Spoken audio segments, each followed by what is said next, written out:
Orang muslim tanya kepada saya, Pak, itu yang tidak bisa masuk akal bagi saya. Kenapa yang tidak masuk akal? Jangan-jangan tidak masuk di akal, bukan tidak masuk akal. Kok firman jadi manusia, Pak? Sampean percaya nggak dengan nuzulul Quran? Firman turun jadi buku. Nuzulul Quran itu kan firman turun jadi buku.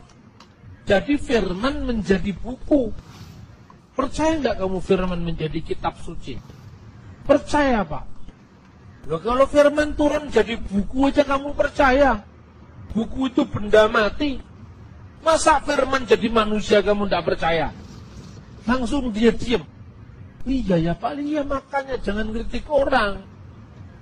Kritik orang itu kan gampang. Firman menjadi buku kamu bisa percaya. Tapi kan nggak pernah kami mengatakan Quran itu Tuhan. Justru itu masalahnya. Sesuatu yang bukan ciptaan itu apa? Sesuatu yang bukan ciptaan itu kan pasti pencipta. Di dunia itu hanya ada dua. Pencipta, ciptaan. Kholik, makhluk. Tidak ada yang di tengah-tengah. Saudara muslim kita ini percaya Al-Quran itu nggak diciptakan. Karena dia firman Allah. Karena apa? Allah menciptakan dengan firman-Nya. Tidak mungkin firman diciptakan. Makanya doktrin ahli sunnah wal jamaah yang diklaim oleh NU itu memperkenalkan ungkapan man qala innal Qur'an makhlukun fahuwa kafir. Barang siapa yang mengatakan Al-Quran itu diciptakan, maka dia kafir. Tentu bukan kertasnya yang nggak diciptakan. Kertasnya kan made in Probolinggo pabrik leces pada larang. Kertas itu kan ciptaan pabrik. Apakah firman Allah itu ciptaan pabrik? Oh bukan, Pak. Bukan kertasnya yang disebut bukan ciptaan. Lalu apanya? Firman Allah yang terkandung di dalamnya. Nah sekarang saya balik.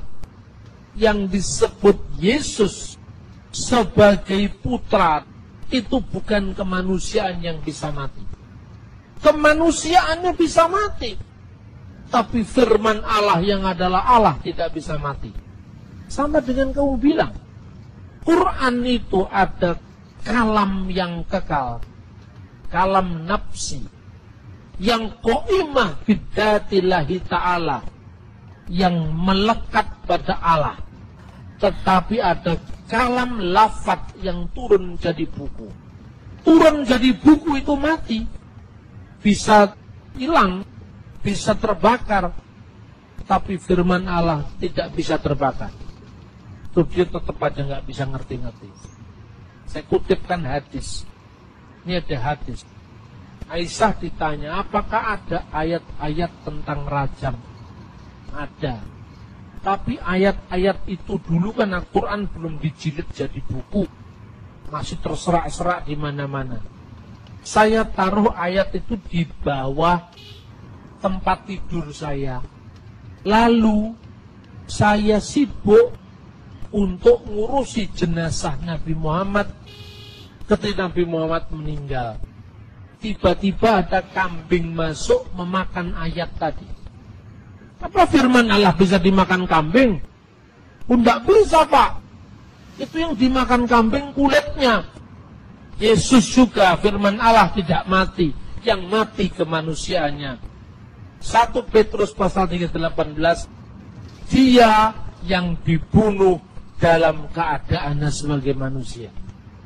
Coba mana yang tidak masuk akal dari iman Kristen? Tidak masuk di akalmu, bukan gak masuk akal. Semua bisa dijelaskan. Inilah yang sering membuat orang Kristen minder. Waardigheid kompleks, kata Bung Karno. Bahasa Belandanya itu. Orang itu minder begitu ditanya tentang Tritunggal. Dia menghindar. Jangan dipikir dengan akal. Padahal akalnya yang belum memikir. Ketika ditanya tentang ketuhanan Yesus, dia menghindar. Ini waktunya kita menjelaskan karena iman timbul dari berita. dan berita atas sabda Tuhan. Maka beritanya diperjelas. Kenapa selama ini tidak jelas? Karena gereja membangun mental sektarian. Katolik lawan Protestan, Pentakosta lawan Protestan, karismatik lawan Pentakosta. Ini yang membuat kita tidak pernah berpikir bagaimana menciptakan teologi yang kontekstual. Bagi saya, soal Protestan, Katolik, Pentakosta itu sudah masa lalu. Sekarang kita harus menatap masa depan bersama.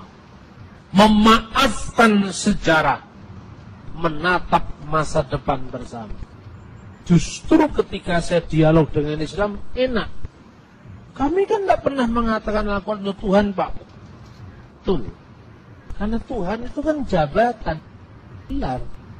Buku nggak mungkin disebut Tuan. Yang disebut Tuan itu adalah Tuan Takur, Tuan Sulaiman, kan itu kan? Tuan di atas segala Tuan itulah Lord of Lord. Itu Tuhan. Segala kuasa di surga dan di bumi telah diberikan kepadaku. Kata Yesus. Hendaklah seluruh orang Israel mengetahui bahwa Yesus yang telah kamu salibkan itu menjadi Tuhan dan Kristus. Allah telah menjadikan Yesus yang kamu salibkan itu sebagai Tuhan dan Kristus. Jadi di dalam Kristus ada kudrat ganda. Firman Allah yang sepenuhnya Allah dan anak Maria yang sepenuhnya manusia. Dalam kemanusiaannya Yesus mati. Kristus sebagai manusia bisa mati. Tetapi firman Allah tidak bisa mati. Firman Allah itu kekal. Karena Allah itu menciptakan segala sesuatu dengan firman-Nya. Justru yang problematik saya tanyakan kepada saudara muslim. Firman Allah itu Allah apa bukan? Bukan, Pak. Ciptaan apa bukan? Bukan ciptaan tapi bukan Allah. Lalu apa? Ketika firman Allah itu kekal, Allah juga kekal, dan firman itu bukan Allah, berarti ada dua yang kekal. Dua apa satu ini? Dua. Satunya firman yang kekal, satunya Allah yang kekal. Berarti Tuhanmu bukan satu, dua. Tapi kalau firman itu adalah Allah, firman itu kekal, dan firman itu sendiri adalah Allah. Berapa Tuhan? Satu. Kekristenan lebih tauhid kalau begitu. Nah, mulai pusing. Saya belokkan yang lain dulu supaya dia tidak marah. Saya cuma mengatakan, makanya jangan suka mengkritik. Pahami dulu apa yang Anda kritik. Orang Kristen tidak seprimitif apa yang kamu pikir. Bahwa Tuhan itu beranak, Nabi dipertuan. Tidak seperti itu. Umat Kristen memiliki dasar yang kokoh. Yaitu kitab suci, Alkitab, yang teksnya bisa dilihat sampai hari ini. Keakuratannya bisa dipertanggungjawabkan, dan bahkan Taurat yang kita pakai, Jadian, Keluaran, Imamat, Ulangan, Bilangan, Sefer Bereshit, Sefer Elishemot, Wayikra, Elehadevarim, itu kitab Demidbar, Wayikra, Elehadevarim. Nama-namanya kitab suci. Kitab Musa yang pertama. Itu satu kitab dipakai oleh tiga agama yang berbeda-beda. Pertama, orang Yahudi. Orang Yahudi itu jelas nggak percaya Tuhan Yesus. Tapi kok kenapa perjanjian lamanya sama dengan kita? Ayo sekarang. Anda pergi ke Israel, beli Alkitab perjanjian lama namanya Tanakh. Tidak perlu Anda tanya. Saya yang mau edisi Kristen, bukan edisi Yahudi. Wong disidekan dengan Yahudi sama saja kok. Bahasa Ibraninya kan sama. Terjemahannya mungkin Yahudi beda. Misalnya dia menerjemahkan Wiruah Elohim merakefet alfini hamayim. Dia menerjemahkan dan angin dari Allah melayang-layang di atas permukaan air. Karena kata ruah juga bisa berarti angin. Tetapi ketika ruah diartikan angin dari Allah, orang Yahudi hanya menghindari supaya tidak ada doktrin Roh Kudus. Padahal kata dari nggak ada di situ. Yang ada Wiruah Elohim dan ruah itu ada roh Elohim Allah, roh Allah. Karena orang Yahudi menghindari doktrin Roh Kudus, maka dibuanglah kata-kata ruah, diganti dengan angin.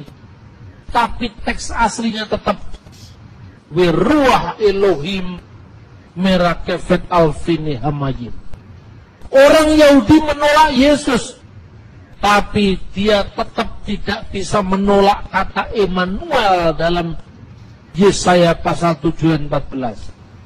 Orang Yahudi bisa menolak Yesus sebagai Tuhan dan Juru Selamat, tetapi nubuat hamba Tuhan yang menderita, Yesaya 53, tetap ada di kitabnya orang Yahudi. Dua agama berpisah 2000 tahun, tapi kitabnya sama. Kalau orang Kristen memasukkan Taurat Yahudi, Yahudi pasti protes. Nyatanya Taurat Yahudi dengan Taurat Kristen sama. Perjanjian lama Kristen dengan tanah Yahudi adalah sama. Lebih daripada itu, ada orang Samaria. Orang Samaria itu percaya bahwa kitab Taurat Musa. Mereka membaca Taurat yang sama, padahal sudah berpisah dengan Yahudi kira-kira abad ke-5 sebelum Masehi. Sepulang dari pembuangan Babel. Karena orang-orang Samaria ini orang Yahudi yang menikah dengan 5 suku di Asur, mereka ditolak dalam pembangunan Bait Allah yang kedua. Tetapi Tauratnya masih Taurat Samaria. Taurat yang sama dengan Taurat Yahudi, sama dengan perjanjian lama Kristen. Khususnya kelima kitab Taurat yang pertama. Kejadian 1 ayat 1. Yahudi, Kristen, Samaria membacanya sama. Bereshit bara Elohim et hasamayim ve'esa'aret. Pada mulanya Allah menciptakan langit dan bumi. Sekarang saya bertanya, Islam percaya Taurat? Percaya, tapi Taurat mana? Taurat yang ada di angan-angan. Karena dia percaya adanya kitab Taurat. Tapi begitu ada kitab Taurat, mereka menolak kitab itu. Katanya palsu. Kalau ini palsu, mana yang asli tunjukkan? Semua kitab Taurat di tangan Yahudi, di tangan Kristen, di tangan Samaria adalah Taurat yang sama. Inilah pentingnya kita memahami akar iman kita, agar iman kita tidak dilecehkan. Bahkan orang berbalik untuk mendukung karena melihat kebenaran ada di dalam Alkitab, firman Allah yang mencatat tentang peristiwa-peristiwa, tentang firman yang menjadi manusia. Kiranya Tuhan semakin menambah pengetahuan kita, mencerahkan kita, agar firman Allah semakin menguatkan hidup iman percaya kita di dalam Yesus Kristus.